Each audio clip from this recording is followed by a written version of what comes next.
हामीले नगरपालिकाको प्रार्थीलाई आज छापमा भोट दिएर जययुक्त बनाउनुपर्छ, तारामा भोट दिएर जययुक्त बनाउनुपर्छ। यो तानाशाही सरकारलाई पश्चिम बङ्गालबाट हटाउनुपर्छ, अलिकन दिल्लीको सरकारलाई पश्चिम बङ्गाल हटाउनुपर्छ। यो जिम्मेवारी, यो शपथ लिएर हामीले जानुपर्छ। यही भन्दै मेरो संक्षिप्त वक्तव्य यहाँ सारा पश्चिम बंगाल व्यापी चुनाव का जो नगड़ा बजने का बाद में जो परिस्थिति पश्चिम बंगाल में तैयार हुआ, सभी राजनीतिक दल अपना अपना मैनिफेस्टो लेकर के अपना अपना बात रखने जनसाधारण के जन सम्मुख आए हैं। आप लोगों ने देखा 4 फेज का चुनाव हो चुका, 5वां फेज का चुनाव 17 तारीख पश्चिम बंगाल में लड़ाई करता जा रहा है, ताकि दो अशुभ शक्ति के साथ हमारा ये संयुक्त मोर्चा जोरदार लड़ाई करके एक दिल्ली का अशुभ शक्ति जो संविधान को नहीं मानता है, गणतंत्र को तसमस करना चाहता है, फेडरल सिस्टम को शेष कर देना चाहता है। दूसरा अशुभ शक्ति पश्चिम बंगाल में विगत 10 वर्ष से आशित है, जो माँ माटी मानुष बोल करके बोलते बोलते माँ को भी खत्म किया, माटी को भी खत्म किया, मानुष को जिंदा रखने का हालत में छोड़ा नहीं। इसका विरोध में हमारा जो जुल्म का आंदोलन है वो जारी रहेगा। वो वोट बाक्सों में वो प्रफुल्लित होना चाहिए। जे लड़का लड़की मन दिल्ली बम्बई पटना केरला जाए ना, वो तो हिए कमाए। हमें कोरोना का समय में देख ली का अवस्था रहे, रास्ता में बच्चा हुआ थे ना, कलकत्ता में देख ली हमने उस राज्य नहीं चाहेला। हमने चाहे पश्चिम बंगाल के शांति बनाए, हमें पश्चिम बंगाल में चाहे रोजगार आने, हमने पश्चिम बंगाल में चाहे सरकारें आने, और चलते पाम जोड़ के विजय बनाए।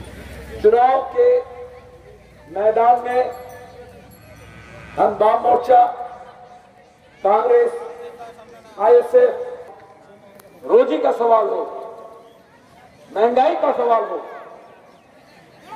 बेरोजगारों को जैसे काम मिलना चाहिए वैसे कल कारखाने का सवाल हो, किसानी की बात हो, खेती का सवाल हो, महिलाओं का सुरक्षा का सवाल हो, विद्यार्थियों का स्कूल कॉलेज का पढ़ाई का लिखाई का मामला हो, अस्पताल, डॉक्टर, दवाई, वैक्सीन, इलाज का मामला हो, जन परिवहन आने जाने के लिए लोगों को सहूलियत हो।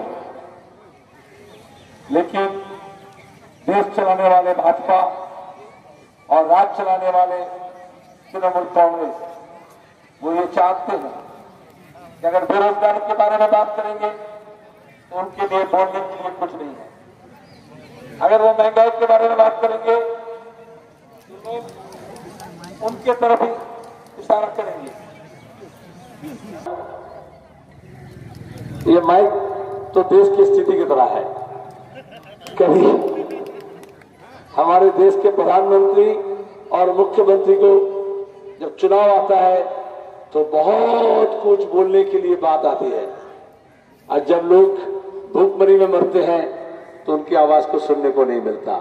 जब लोग कोरोना के समय परेशान थे, जब हमने कहा था जन धन योजना के खाता में 7,500 रुपया करके महीना हर परिवार को दे दो, तब प्रधानमंत्री खामोश थे। जब हमने कहा था कि बस चाय बागीचा को खोलने के इंतजाम करो, तब प्रधानमंत्री खामोश थे। जब ये धूपगुड़ी में, राजगंज में, फालाकाटा में, पूरे बंगाल में हमारे बच्चियों के साथ, हमारे मां बहनों के साथ उसकी इज्जत को लेकर खेला जाता है, तब हमारे मुख्यमंत्री खामोश रहती हैं। जब हमारे बच्चे टेट पास करके, एसएससी पास करके, पीएससी पास करके, एमएससी पास करके, मदर सर्विस कमीशन पास करके जिनको नौकरी मिलना चाहिए था उनको नौकरी नहीं दे करके, जब तृणमूल कांग्रेस नीलामी में नौकरी बेच रहा था, धांधली कर रहा था, कटमनी कर रहा था, जब हमारे लोग नौजवान नवान्न अभियान कर रहे थे या सॉल्ट लेक में, विधाननगर में जाके धरना दे रहे थे, तो ममता बनर्जी कह रही थी এদের আর কোনো কাজকর্ম নেই, ধূপ করে সে রাস্তায় বসে যায়, খালি মিছিল করে, খালি ধর্না করে। और अभी सिर्फ 24 घंटे के लिए कहा गया खामोश, बहुत आग जला रही है। बहुत तेज तर्रार से बोल रही है, हिंसा भड़का रही है, खामोश रहिए, तो वो भी सड़क में जाकर के बैठ गए। और 10 साल से वो तृणमूल कांग्रेस जब से हुकूमत बनी थी, कहते ना विरोधी पक्ष को, सीपीआईएम को कि ल्यूकोप्लास्ट लगाओ मुंह में, कोई बात नहीं करना, कोई नारा नहीं देना, कोई स्लोगन नहीं देना, कोई मांग नहीं मानना, कोई झंडा नहीं उठाना, कोई जुलूस नहीं करना, कोई स्ट्राइक नहीं करना। वो खुद हमारे लोकतंत्र की खात्मा कर रही थी बंगाल में। और आज बीजेपी पूरे देश में लोकतंत्र का समाप्ति घोषणा कर रहा है। संविधान के शासन का, जो बाबा साहब भीमराव अम्बेडकर ने जो संविधान लिखा, उसमें सबका समान अधिकार है। लेकिन भारतीय जनता पार्टी हिंदू, मुसलमान, मंदिर, मस्जिद, श्मशान, कब्रिस्तान, ये बोल करके लोगों को बांट रहे हैं। सिर्फ धर्म के नाम पर नहीं, जातिगत आधार पर, आदिवासी, अनुसूचित जाति, राजवंशी, अरे तुम कितने को बांटोगे? जब वो बांट रहे हैं, चाहे वो भाजपा हो, चाहे वो तृणमूल हो, उसके जवाब में हमारा कार्रवाई क्या होना चाहिए? बांटने से भाग করলে মানুষের ঐক্য শক্তি কমে যায়। যতদিন ধরে এখানে এই দাঙ্গা হাঙ্গামার পরিস্থিতি তৈরি করা হয়েছে, মানুষকে ভাগ করা হয়েছে, মানুষের ঐক্য কমে গেলে তার শক্তি কমে যায়। যখন পেট্রোলের দাম বাড়ছে, যখন ডিজেলের দাম বাড়ছে, যখন সারের দাম বাড়ছে, যখন কেরোসিন তেল লোপাট করে দিচ্ছে, যখন সর্ষের তেলের দাম বাড়ছে, ওষুধের দাম বাড়ছে, খাবার জিনিসের দাম বাড়ছে, পরিবহনের ভাড়া বাড়ছে, তখন যদি লড়তে হয় হিন্দু, মুসলমান, নারী, পুরুষ, গ্রাম, শহর সবাইকে মিলে একসঙ্গে লড়তে হয়। আর যারা এই লুট করছে, যারা এই দাম বাড়াচ্ছে, তারা চায় না মানুষ একসঙ্গে হোক। এজন্য ওরা ভাগ করছে। ওরা যখন ভাগ করছে, আমরা তখন যোগ করছি। ভাগ করলে শক্তি কমে, যোগ করলে শক্তি বাড়ে।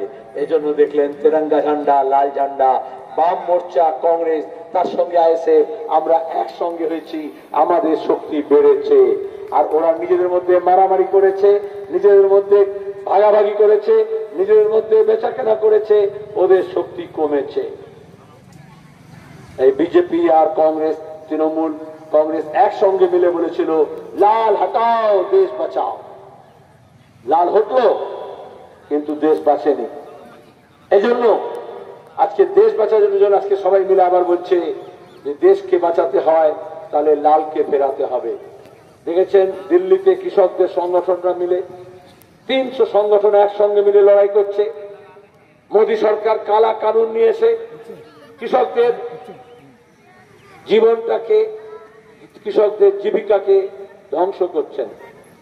ওদের মান্ডি, বাজার, ওদের উৎপাদনের দাম, ওদের জমি, ক্ষেত, এই সব কেড়ে আদানি আম্বানি দিতে চাইছেন। এজন্য মাসের পর মাস লড়াই হচ্ছে। যখন কৃষকরা লড়াই করছে, এই দালাল মিডিয়া যারা মোদি মোদি করছে, আর আরএসএস কি বলল, যেহেতু পাগড়ি পরে এসেছিল পাঞ্জাব থেকে কৃষকরা, বলো পাগড়ি আছে, তাহলে ওরা খালিস্তানি। তার মানে কি পোশাক দেখেছে না?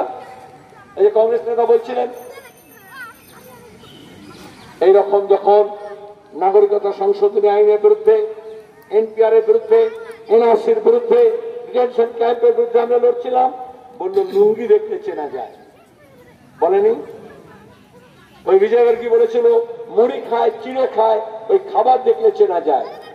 আরে আমরা স্বাধীনতা আন্দোলনের সময় থেকে অতুল প্রসাদের গান, নানা ভাষা, নানা মত, নানা পরিধান, বিবিধের মাঝে দেখো মিলন মহান। আমাদের পোশাক আশাক, খাবার দাবার, কথা বলি আলাদা আলাদা, কিন্তু তা আমরা সবাই মিলে, আমরা ভারতীয়, আমরা একসঙ্গে, আমাদের এই বৈচিত্র্যের মধ্যে ঐক্য আছে। আজকে বিজেপি এই ঐক্যকে ভাঙতে চাইছে। কি করে ভাঙবে? কে কি খায় সেই নিয়ে বম লিখছি, কে কি পড়ে এই নিয়ে ধর্ষণ, কে কোন ধর্ম মতে বিশ্বাস করে এই নিয়ে দাঙ্গা। এটা শুধু মন্দির মসজিদ না, হিন্দু মুসলমান না।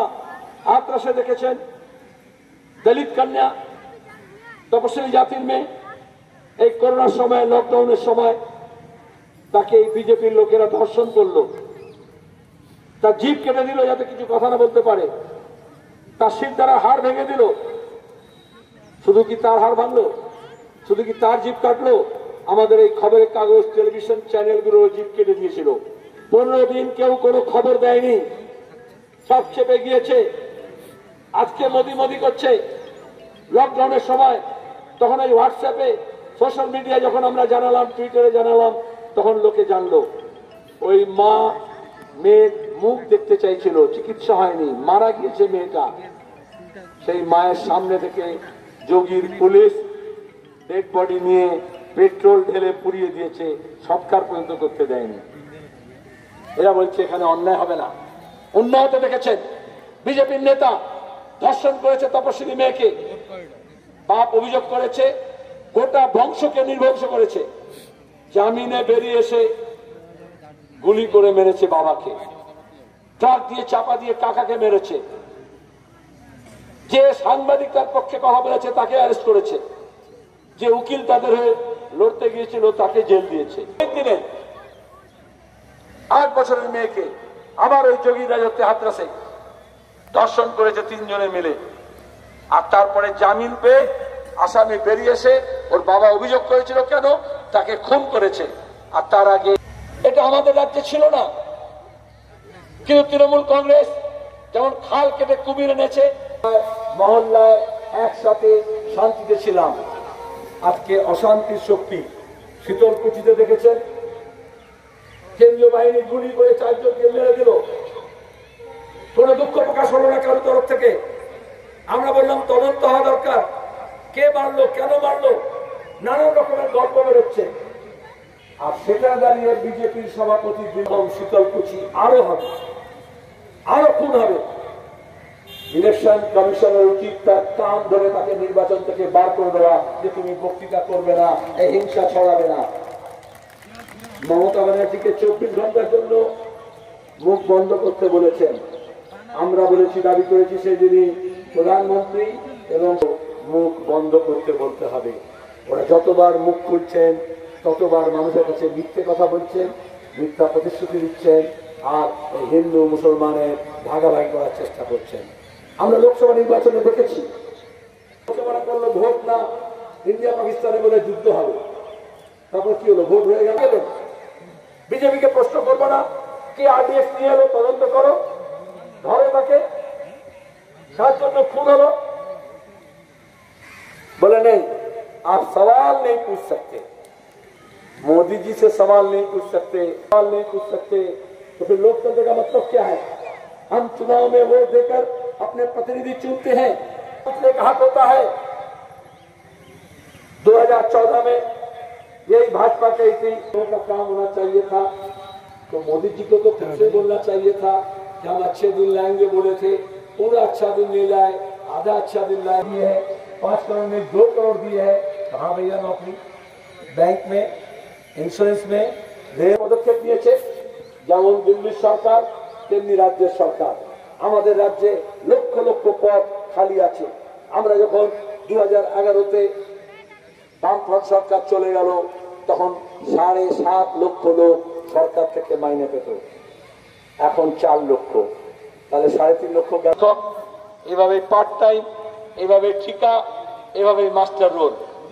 কারণ পার্মানেন্ট চাকরি করলে প্রভিডেন্ট ফান্ড দিতে হবে, ছুটি দিতে হবে, গ্র্যাচুইটি দিতে হবে, ডিএ দিতে হবে।